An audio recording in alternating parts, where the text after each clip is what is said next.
Hello and welcome back to the Tired Truths podcast. It is finally December. We have made it to the end of the year. It is now Christmas galore.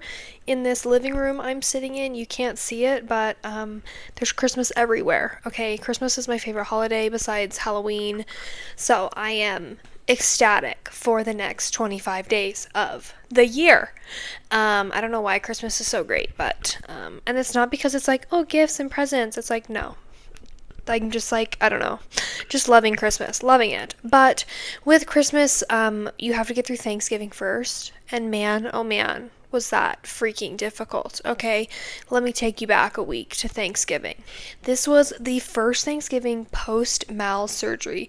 So first off, I was kind of like nervous because of that, because I was like, I don't know how much I'm going to be able to eat. I don't know if I'm going to go crazy and put myself in pain. I don't know if I'm going to be able to eat everything and I'm not going to be in pain. It's going to be super exciting. So I was just like very, just kind of like unsure of like what was going to happen, just kind of like nervous about it all. I think there are still some days where I wake up and I'm like, am in pain, and when I do eat, I am in pain. So I was like so worried that I was gonna wake up and like that was gonna be the day. Like it was gonna be one of those days where I just like was not feeling too hot. So I was just nervous. And I did wake up on Thanksgiving and I was totally chill. Like my stomach didn't hurt. I ate pretty much all freaking day, not really, but like I ate and I wasn't in pain, which was great. But it was like really on my mom and me to like do all of Thanksgiving. And when I tell you my family's like, we are like so overly formal, not sure why. I mean, it's not like I don't like it, like I definitely enjoy it, but it's like everything like has to be perfect, and we literally cook all day long, and it's just like holidays are just like jam packed with like lots and lots of things. So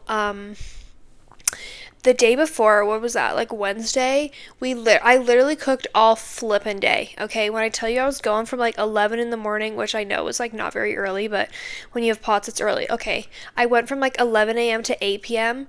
and was just like cooking all flippin' day. So like that alone, couldn't believe I got through that, right? And that was like prep for like everything. Like I made literally 2 pumpkin rolls. Like we did the stuffing, we did all the like got the turkey prep, did all of like our side dishes and everything. And it's like when our family, it's like we do it all. Like there's not like, it's just not like a big potluck type deal. Like we're not bringing all our own thing. It's like, no, we do it all.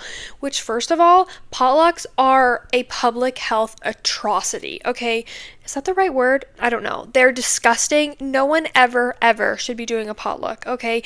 And that like truly frightens me, that people are showing up and eating food that you don't know how it was prepared. Like, what do you mean? Like, your grandma was probably sneezing in her freaking mac and cheese, didn't wash her hands, and it's been sitting in her car for 4 hours before she put it in the fridge, and now you're gonna eat that? Like, that is just like a foodborne illness disaster waiting to happen. It just scares me. And then, even more, it's like almost like a buffet style. Like, everybody's like touching everything, everybody's like digging in. And you're like, there's just so many germs happening. It's too much, okay? We need to stop the potlucks. I don't know why in like American culture we are like really into potlucks, but we need to stop, okay? We need to wash our hands. We need to not cough in our food. We need to refrigerate our food. We need to thoroughly cook things. We need to not get salmonella and E. coli, okay? Wow, don't know how I got on that tangent. What was I even talking about? Oh, so I cooked all of Wednesday, and then Thursday was Thanksgiving Day, right? You would think it'd be easier. No, okay? I got there same time, like 10 in the morning, and same thing, cooking all flippin' day. Well, not all day, but like I got there and had to do like all the appetizers, like I'm doing the deviled eggs, I'm doing the caprese, I'm doing like, and then it's the same thing, it's like gotta deal with the grandparents, gotta deal with the family, gotta like, and then even more, my boyfriend was meeting my whole family for the first time, which is freaking frightening, okay? When I tell you, I was like shitting my pants. I was so freaking scared. I don't know why. I probably because like my family hasn't met a man since I was literally like in like high school. Like I just don't do that. So I was just like truly frightened for no apparent reason. So then I was like so nauseous most of the day because I was like so frightened that like even when the appetizers came out, I was like so sick to my stomach that I couldn't even eat them. So I was like all excited about like, oh my God, I got bowel surgery. This is all worth it because I can eat. And then I'm like so freaking nervous that I can't eat. I mean, like first world problems, but like holy moly. So boyfriend came over, totally fine, amazing, met the family. He's just perfect, so it's fine, you know. And then even worse, I had to go to his family. So like the day didn't stop. I was going from 10 a.m. Then I'm freaking driving a half an hour to go see his family, and then I gotta like put on a show for the rest of the night, you know, which even I didn't, because by the time I got there, I'm like, oh my God, I'm so utterly exhausted. I literally sat in my car, like took a deep breath before I like walked out. I took like 4 salt pills, chugged some water. I'm like, you can do this, you can do this, you can do this. Then I went in and was like, hi, you know, so it was truly frightening. Truly frightening. Wouldn't recommend. But it did go fine. But the day before and the day after, like, of like the 2 days of just like cooking and craziness and so many emotions, the next day I was like, oh my God, I can't get out of bed. Like, Thanksgiving put me in the literal worst flare ever. My head has been raging for days and days and days. I'm like so unbelievably exhausted, and I just like can't get out of it. It's been, I don't even know what day it is now. It's been like 4 or 5 days and I'm like still struggling. I'm like slowly getting there, but I'm just like, oh my God, I'm so freaking exhausted.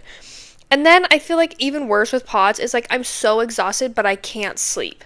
Like I get in bed at night and I'm like absolutely exhausted. My whole body hurts, my head hurts, and like I can't even move. I'm so freaking tired. And then I lay there for hours and hours, and I'm like, why can't I fall asleep right now? Like, are we kidding? So I feel like that's a lovely thing with pods. It's just great that you're always exhausted and you can't sleep. And people are like, oh my God, why does that happen? It's like, well, your like fight or flight system is always like going crazy, so like you're not about to go to sleep because your body thinks you're being attacked by a tiger, you know, when in reality you should be in your rest and digest system and be able to just chill out and go to bed. So like if you're like, oh my God, why can't I sleep? It's like, well, you have POTS, that's why. So I be living on melatonin, which probably isn't great, but there are worse things I could do, you know. And I feel like I haven't had like a flare like this in like a hot minute. Like usually I will overdo it for like a day and it'll maybe take me like 1 or 2 days and I'm just like extra exhausted. But this one like really freaking hit me like a train. Okay, like, and I don't know what is going on with my headaches. I've actually convinced myself that there's cerebral spinal fluid leaking out of my brain. So if anybody wants to talk to me about a CSF leak, I'd love to hear it, because I went to the Pots and Beyond conference. Maybe I should make a whole podcast about that. But I went and they were talking about like CSF leaks, and my physical therapist was talking to me, and she was like, girl, have you ever been checked for a CSF leak?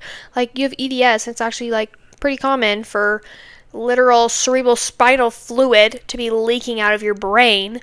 So that's like put me in a funk, you know. That's like a little concerning that you think there's like fluid leaking out of you. Anyways, so I have a MRI scheduled. I actually need to schedule, so to see if there's fluid leaking out of my brain. But like, oh my God, that's so concerning. But I've dealt with headaches for the longest time, and like I'm on so many medications and I still get like daily horrid headaches. So it's like, if this would be the answer, that'd be lovely. But then it's like, oh my God, treating them is like not great when you do like a blood patch, is that what it's called? Like that, like sometimes isn't successful. It's just like this roundabout, like holy moly. Anyways, I just keep thinking I'm getting on like so many different tangents here. Anyways, moral of the story, I'm flippin' exhausted, okay?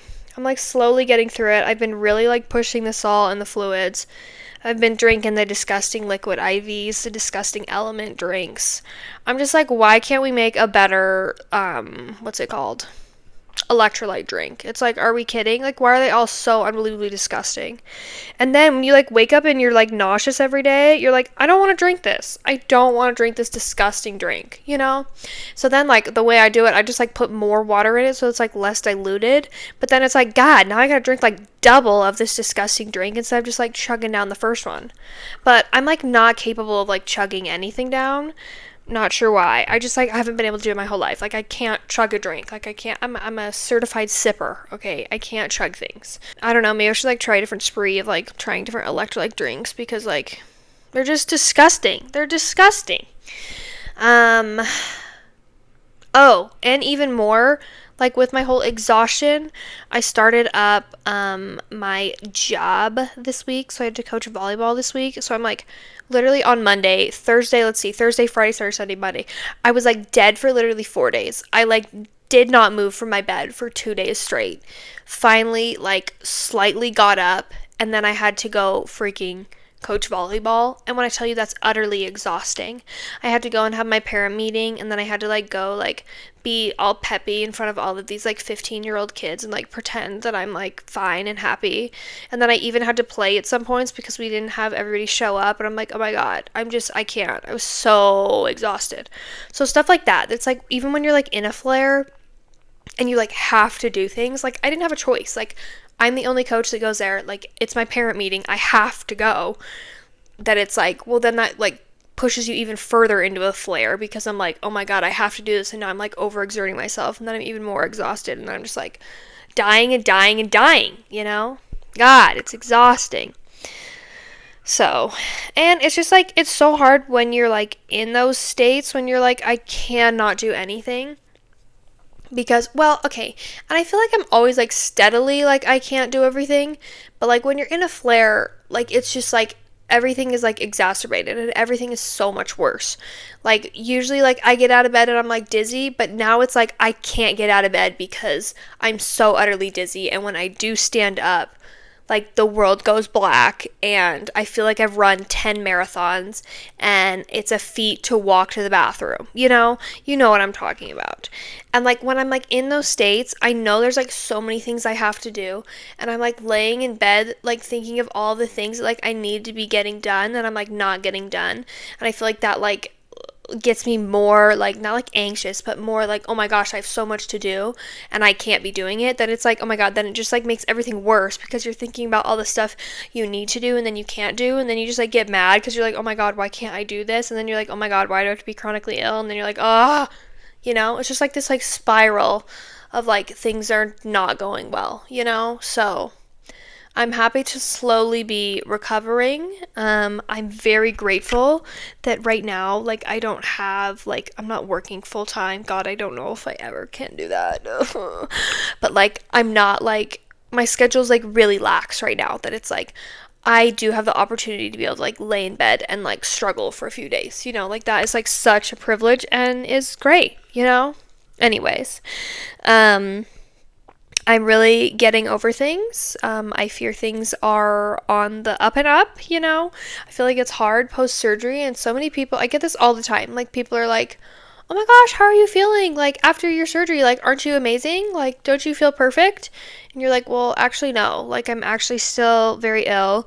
There's also a lot of things wrong with me besides, like, having mouths. And it's like, because of that surgery, I got set so far back. Like, pre surgery, I was to a point where I was like consistently working out. And when I say working out, I mean like 20 minutes of like the freaking cycling bike while my heart rate is like low, like nothing crazy. We're not getting crazy out here, okay? We're not trying to push ourselves into a flare like some people. So like I was doing so well, and then like so well is kind of crazy. I was definitely not so well, but I was like relatively okay. And then I got my surgery and I laid in bed for like 2 months, and that set me like so far back. And so now I feel like I'm like rebuilding absolutely everything. So like I know there's like some days where I'm like, oh, I can do this and this and this, and then it's like, wait, girl, no, you can't. You need to chill out. So it's like even when I'm like I've been doing this for so long, doing this meaning like I've been chronically ill for so long, that it's like I feel like I'm like still learning, and there are like still phases in my life where I'm like, okay, I can only do one thing today, or oh, we're not doing anything today, or we're gonna do everything laying horizontal on my couch today, things like that. That it's like I don't know, it's just like you would think you would get used to it, and in a sense you do get used to it, but at the same time like you will never get used to it. There are some days I wake up and I literally like forget that I'm like ill, and I'm like, I have so many things to do today, and then it's like, wait, you can't do them all, like relax, girl. So it's like, it's interesting. And I also feel with just like this time of year, like the holiday season, is always like chaotic, and maybe that's just like my family. There's always lots of things happening. You're always trying to prepare for things. You're, making Christmas gifts, you're finding Christmas gifts, you're just doing like so many plans, like so many friends come home for Christmas and like things like that, that it's like there's like so many things happening, and I feel like emotionally that actually like does take a toll on your physical health. Like there's such a balance, and I hate to say that, of like mental health and physical health with like a chronic illness, that like I know when I'm like stressed out more, or there's like a lot going on like mentally, I feel like that actually does take like a physical toll. And like as somebody who loves to be like, I'm such like, I don't love like the whole mental aspect of things, which is like really bad. Like I'm aware of that. But like I'm very like tough it out type gal, that like even saying that like I don't love, but it's like your like mental state like does affect how you feel, you know? Okay, I feel like I've really just like ranted for literally like 20 minutes, but I actually don't know how long that was. But I really want to loop back to the Christmas, okay? Because I'm surrounded right now by Christmas decorations, as I previously stated. But it's like Christmas just gets me in some type of mood, you know? Like I was decorating yesterday with my mother, my beloved mother, who helped me out, which was lovely of her. But first off, she came over yesterday to help me decorate, because I was like, girl, I don't have the energy for this, but I really want to decorate my apartment. And she showed up with a vacuum. She said, girl, I need to vacuum your whole apartment. And then proceeded to tell me how dirty my apartment was. And I was like, Miss Girl, okay, I have a Roomba and that's all I have, okay? I was just laying in bed for 4 days straight. You think I had the energy to be vacuuming my apartment? And also, do you see this massive dog? This man tracks in so many leaves. Like, I'm doing my best, okay? I'm doing my best. And it was like, I was like, you chose to bring the vacuum, okay? I did not, okay? I mean, greatly appreciate it. And my apartment looks a million times better, but it's like, holy guacamole. And then she started going through things. I was like, girl, we're not going through things right now. Like, she whipped out my like craft bin, and she's like, do you need all this yarn? I'm like, girl, put it back. Put it back. This is not what we were doing. Anyways, now that everything is like Christmassy, I don't know, I just like feel relaxed. I feel calm. The vibe is just calm and peaceful and Christmassy, you know? And I don't know why it does that to me, but like when I see Christmas things, when I hear Christmas music, it's just like, you know, it's like deep breath. Everything is a-okay. And I'm not sure why.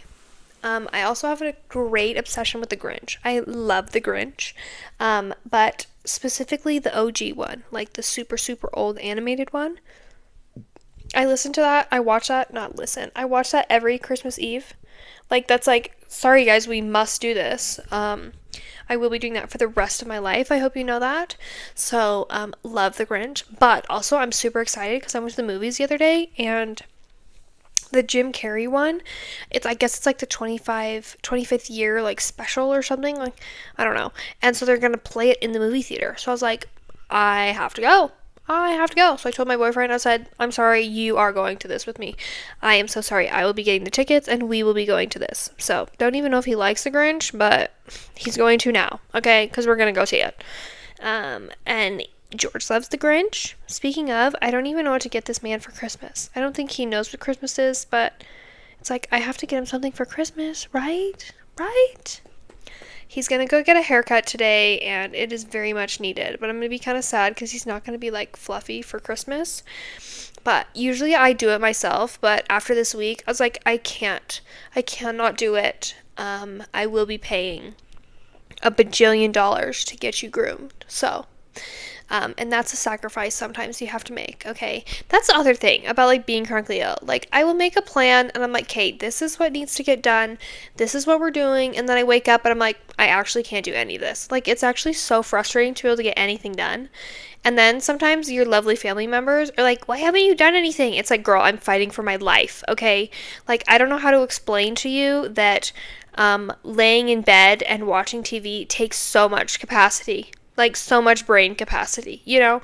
And even that, like, the thought of, like, getting a computer, opening the computer, doing homework, can't do it. Cannot physically do it. Also, I'm having so much pain right now. Ow! Ah. Holy moly. Wow, you just saw that real time. See, that's what happens post mouth surgery sometimes. Like, things are just like moving around and they don't feel good. And you're just like, holy crap, that hurts so bad. I feel like he knows. He's like staring at me. Do you live with a chronic illness and want to connect with people who truly get it? Check out Chronically Connected, an app created just for people with chronic conditions. Think of it as a giant group chat where everyone understands what you're going through. We have weekly prompts to spark real conversations. It's a safe space to ask questions and share experiences, and build connections with people who truly get life with a chronic illness. It's simple. Click the link in the description to join. Just make sure you upload a profile picture so we know you're real. I've been bringing him to Pilates recently, and okay, so he's technically like a service dog, but he's not a great service dog, and I fear that is my fault. We are still in the training process. Okay, I got him when he was 2, and so and when I got him from a shelter, and so he didn't know how to sit, didn't know how to do anything. This dog was a 65-pound unruly monster, okay? So I've worked from ground zero to get him to be a well-behaved dog, okay? Lots of training, lots of Lowe's runs, lots of Cabela's, lots of sit down, stay, go to your place, here's a treat, you know? Did that throw you off? Anyways, so I've done so much work with him, but he also needs so much more.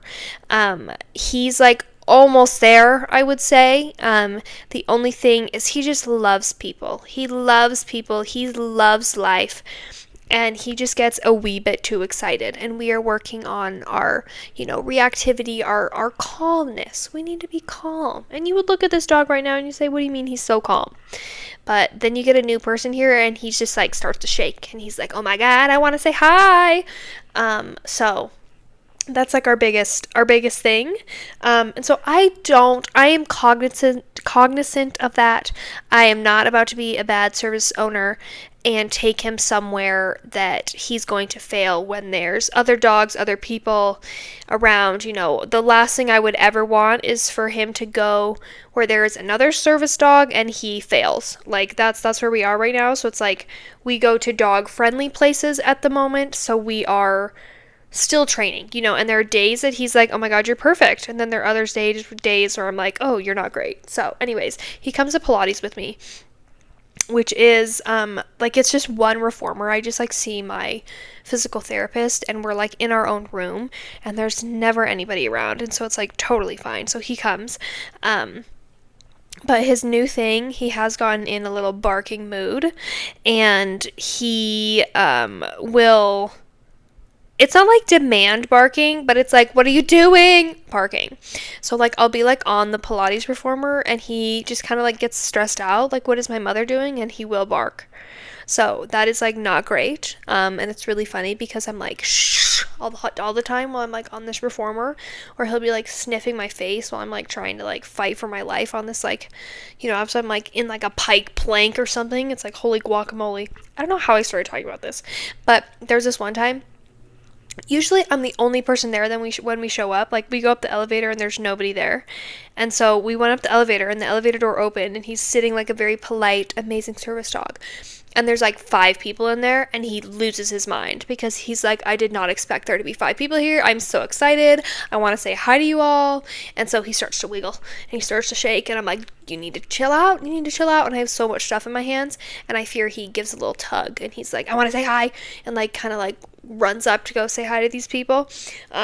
Which in my part, again, it's my fault. My fault as an owner, And so they were all very nice, but I'm like, oh my God, this is my terrible service dog. I'm so sorry. Like that's like my worst nightmare, to be like, this is my service dog, and then to him being like behaved terribly. So if anybody has any tips, I keep telling him, I'm like, you need to act better. I'm gonna ship you off to a nice little boarding trainer that you'll come back as a perfect dog. But again, it's my fault as an owner, like I just need to do a better job training my dog.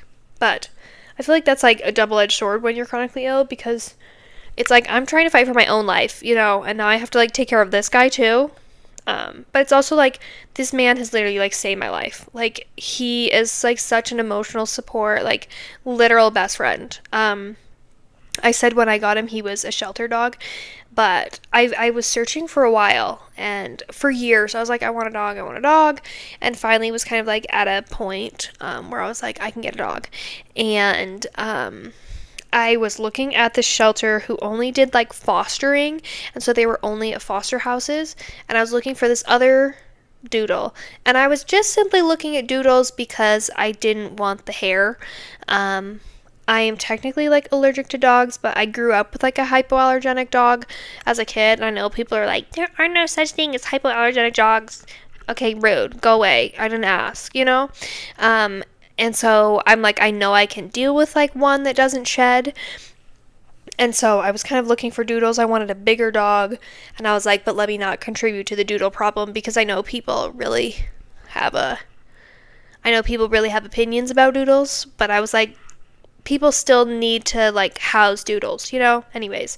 So I'm like, I'm not going to contribute to the breeder, but let me find a cute little shelter dog somewhere.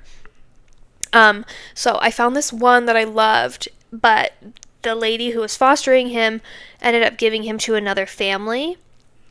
But then that same day, this is complicated, okay? Follow me here. That same day, the foster lady, her niece went and picked up this dog. This dog right here, George. She went and picked him up, and she wanted the dog, but her husband was like, this dog is way too big. We are not keeping this dog. We do not want this dog.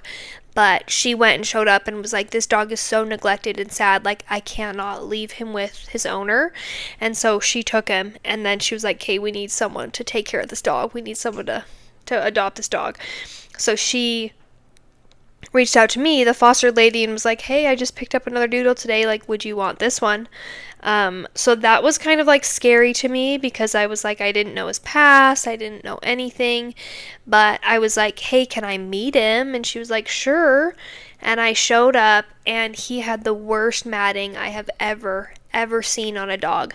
It was horrible. I think in the 2 years that they had him, I don't think he ever got a haircut. It was so horrible. And when you are a doodle owner, like, you gotta stay up on the grooming. And so it was so sad. Like, his hair didn't even move.